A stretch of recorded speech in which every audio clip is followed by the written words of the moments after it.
IBS کے مریض اکثر علاج چھوڑ دیتے ہیں یا ڈپریس ہو جاتے ہیں اور دل برداشتہ ہو جاتے ہیں اور پھر ان کوالیفائڈ لوگوں کے پیچھے جاتے ہیں کہ ہمارے اس بیماری کا علاج کریں۔ تو IBS ایک خطرناک بیماری نہیں ہے،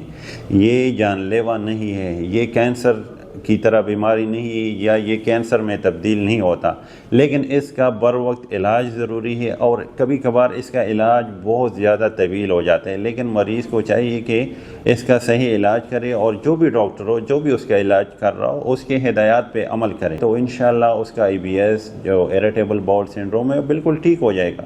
اکثر اس طرح کے مریض ہوتے ہیں جو دل برداشتہ ڈپریشن ہو جاتی ہیں ان کو، پھر ہم ان کو اینٹی ڈپریسنٹ دیتے ہیں کیونکہ وہ ضروری ہوتا ہے، کیونکہ اگر ہم یہ نہیں دیں گے تو ان کا IBS کبھی ٹھیک نہیں ہوگا، کیونکہ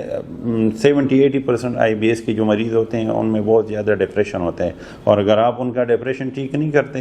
تو ان کا IBS کبھی بھی ٹھیک نہیں ہوتا۔ تو یہ نہیں کہ اس کا علاج نہیں ہے، علاج اس کا ہے، لیکن اس کا علاج کے لیے ضروری ہے کہ آپ اپنے ڈاکٹر کے ہدایات پہ اسٹرکٹلی عمل کریں۔